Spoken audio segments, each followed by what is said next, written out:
শান্তি না, আজকে কিন্তু তোকে পাঠিয়ে দিতেই হবে। আরে দেবো দেবো, এই মাসে টাকাটা ঢুকতে দে। তোদের তো মনিটাইজেশন অন হয়ে গেছে, এখন টাকা ঢুকবে। আমার তো মনিটাইজেশন অনই হয়নি। হবে হবে, অত চিন্তা করলে হবে? ভালো ভালো রিলস কর, ব্লগ ছাড়, ঠিক হয়ে যাবে। হ্যাঁ, শুনলাম নাকি রাজেশের বউ এই মাসে ব্লগ বানিয়ে 12,000 টাকা তুলিছে। আর কদিন বাদে আমরা সবাই তুলবো। তাই বলে তোর দ্বারা কিচ্ছু হবে না। না রে, আমারও ভীষণ ইচ্ছে করে, কিন্তু আমার স্বামী এসব পছন্দ করে না। ছাড় তো স্বামীর কথা, আমাদের স্বামীর আবার পছন্দ করে নাকি? নিজের পায়ে দাঁড়াতে হলে কারো কথা শুনলে চলবে না। হ্যাঁ, তুই না ঠিকই বলিস, আমাদের মেয়েদেরকে নিজের পায়ে দাঁড়াতে হবে, তার জন্য সোশ্যাল মিডিয়া আছে। হ্যাঁ, তুই ঠিকই বলেছিস। এতে যেমন টাকা আছে, আর আমরা সেলিব্রিটি হতে পারবো, আমাদেরকে সবাই চিনতে পারবে। আমি তো বাবা যতই অশান্তি হোক না কেন, এ কাজ ছাড়বো না। দেখ দেখ, এখনো সময় আছে। যুগের সাথে তাল মিলিয়ে চলতে হলে সোশ্যাল মিডিয়ার সঙ্গে যুক্ত থাকতে হবে, না হলে পরে পস্তাবি। তোরা ঠিকই বলছিস, আমিও আজ থেকে ভিডিও বানাবো। এই তো এতদিনে প্রিয়ার বুদ্ধি হয়েছে।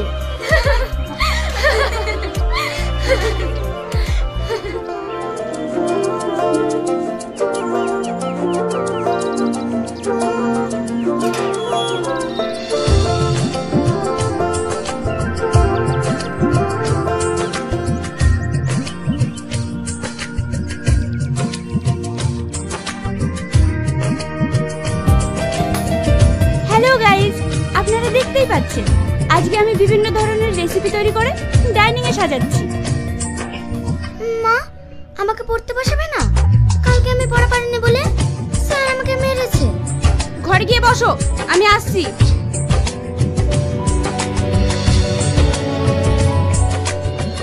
হ্যালো গাইস, আপনারা দেখতেই পাচ্ছেন আমি কত সুন্দর রেসিপি তৈরি করেছি। এটা দিয়ে এত সুন্দর সুগন্ধ ছড়াচ্ছে, আপনারা একবার খেলেই বুঝতে পারবেন।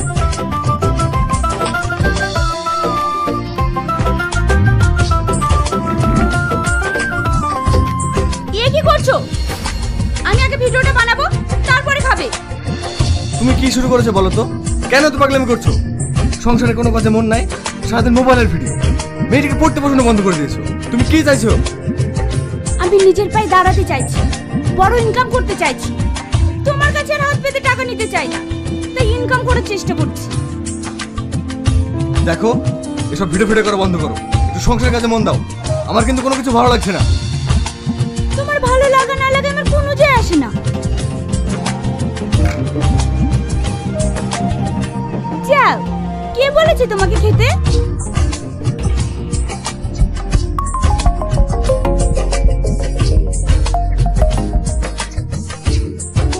দাদা, ওই শাড়িটা দেন তো।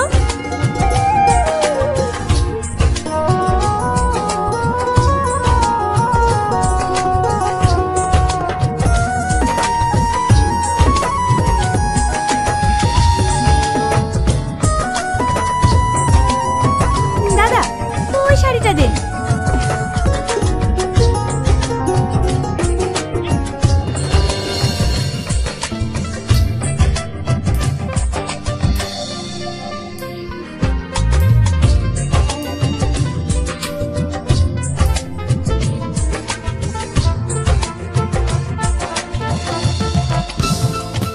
দাদা, ওই শাড়িটা দেন। ম্যাডাম, আপনি যে শাড়িটা নেবেন সেটাই খুলুন না, সবগুলো কেন খুলছেন? থামেন তো, আমি একটা শাড়ি নেব, তাও চেক করে নেব না?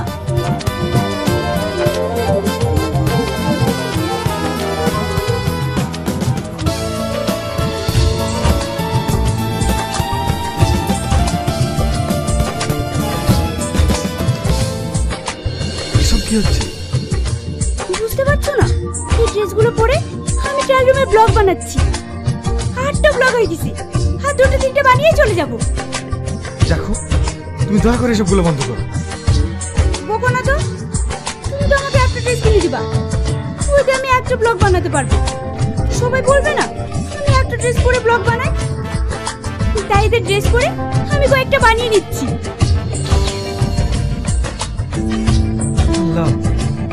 কোন পাগলে পাল্লা করেছি? তুমি ওকে দয়া করে একটু বুদ্ধি দাও, না হলে আমি শেষ হয়ে যাবো। আজকে নতুন কিছু একটা তৈরি করতে হবে। কিন্তু কি তৈরি করব? চিকেন দিয়ে কোনো আইটেম তৈরি করব, কিন্তু সেটাও তো আমি পারি। কি করি কি করি? আইডিয়া! দাদা, চিকেনের যত রকমের আইটেম আছে সব দেন। অত সব আইটেম তুমি কি করবে? বকো না তো, চুপ করে বসো।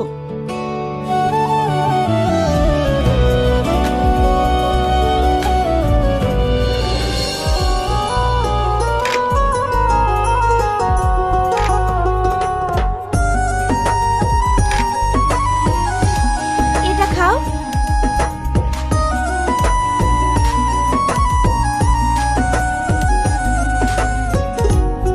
এটাও খাও।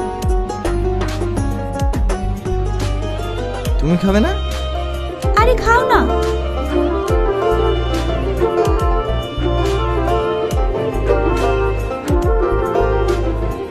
এর মধ্যে কোনটা ভালো লাগছে? এটা একটু ভালো লাগছে। আচ্ছা ঠিক আছে, তোমরা বসো, আমি আসছি।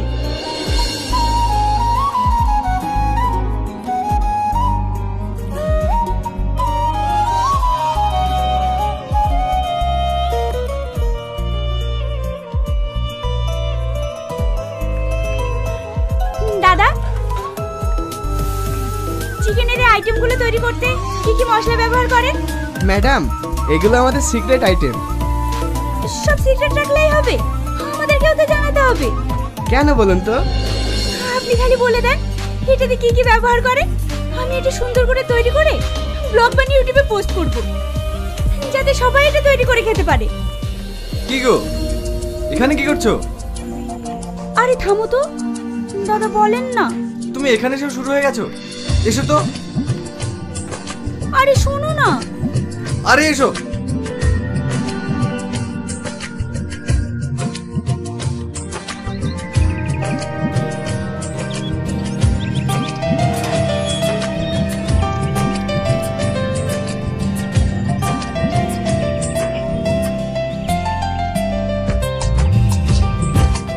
কিরে কাঁদছিস কেন? কি হয়েছে? আমাদের সামনে খুলে বল। আমি এর আগে যখন ভিডিও করতাম তখন আমার স্বামী নিষেধ করত, কিন্তু এখন আমার স্বামী আমি যাই করি আমাকে কিচ্ছু বলে না, আর আগের মতো ভালোবাসে না। আমি সব বুঝতে পেরেছি। তার মানে তোর স্বামী নিশ্চয় কোনো মেয়ের সাথে সম্পর্কে যুক্ত হয়েছে। ও এরকম না। তুই ছেলেটা চিনিস না? আমি মোবাইলে দেখেছি, স্বামী যখন স্ত্রী থেকে দূরে থাকে, কথা না বলে নিত্য নতুন ড্রেস পরে অফিসে যায়, তখন জানতে হবে সে অন্য কোনো সম্পর্কে যুক্ত হয়েছে। তাই বলছি, নিজে নিজে স্বামীদেরকে একটু চোখে চোখে রাখ। পল্লবী ঠিকই বলছে। হ্যাঁ, যেদিন থেকে আমি মোবাইলে দেখেছি সেদিন থেকে আমি আমার স্বামীকে চোখে চোখে রাখি।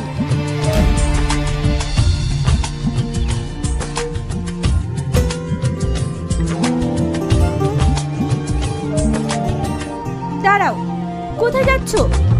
অফিসে। এত সুন্দর সেজে গুজে কেন?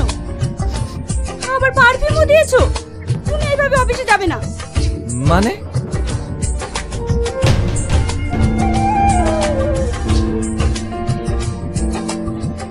এই জামাটা পরে যাও। কি? আমি এই পুরোনো জামা পরে অফিসে যাবো? এবার বুঝতে পেরেছি, আমি মোবাইলে যা দেখেছি আর আমার বান্ধবীরা যা বলেছে সব ঠিক। তুমি কদিন ধরে আমার সাথে ঠিকভাবে কথা বলছো না, আবার নতুন নতুন ড্রেস পরে পারফিউম মেখে অফিসে যাচ্ছ। তার মানে তুমি অন্য মেয়ের প্রেমে পড়েছো। কি? তোমাদের মেয়েদের সমস্যাটা কথা বলো তো। যখন কিছু করবা সেটা নিষেধ করবো, শুনবা না। আবার যখন নিষেধ করা বন্ধ করে দেবো তখন সে বন্ধ করতে শুরু করবো। কেন কেন এসব করো? আমি এসব কিছু জানিনি।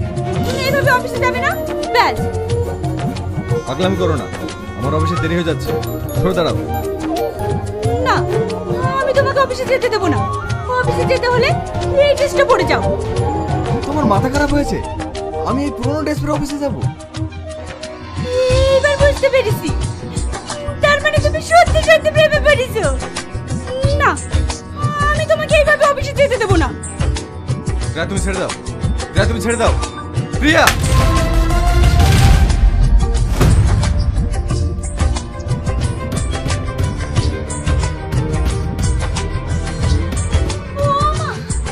আমার সব ঠিক হয়ে গেল গো মা।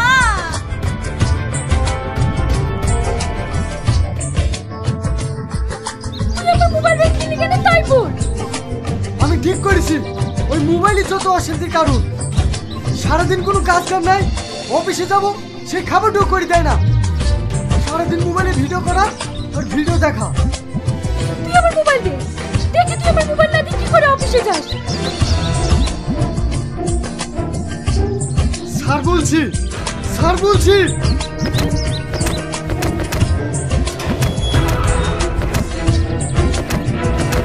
আরে আরে আরে ছাড় ছাড়ো, এইভাবে কি নিজেদের মধ্যে ঝামেলা করে? ছেড়ে দিন ভাই, ওকে আমি শেষ করে দেবো। আমি তো কিছুই বুঝতে পারছি না, তোমরা এভাবে ঝামেলা করছো কেন? আর বলো না, সারাদিন মোবাইল নিয়ে পড়ে থাকে, বাড়ির একটা কাজ করে না, তাই আমি মোবাইলটাকে শেষ করেছি। আমিও তোকে বলে দিলাম, তুই যদি আমাকে মোবাইল না কিনে দিস আমিও তো ভাত খাবো না। আমি সবই বুঝলাম, কিন্তু এইভাবে নিজেদের মধ্যে ঝামেলা করলে হবে বলো? তোমার বউ ভালো তো, তাই তুমি এই জ্বালাটা বুঝতে পারো না। কি? আমার বউ? সে তো এর থেকেও দ্বিগুণ। আমি তো সেই একই জ্বালায় জ্বলছি। চলো ভাই।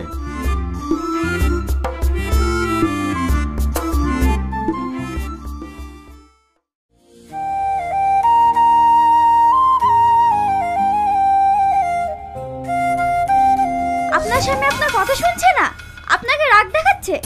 আপনাকে পরীক্ষা করতে হবে সে সত্য বলছে না মিথ্যা। তাকে যদি নিজের করে রাখতে চান আপনাকে তার গতিবিধি লক্ষ্য করতে হবে। সে কোথায় যাচ্ছে, কি করছে সেটা নিজের চোখে দেখতে হবে।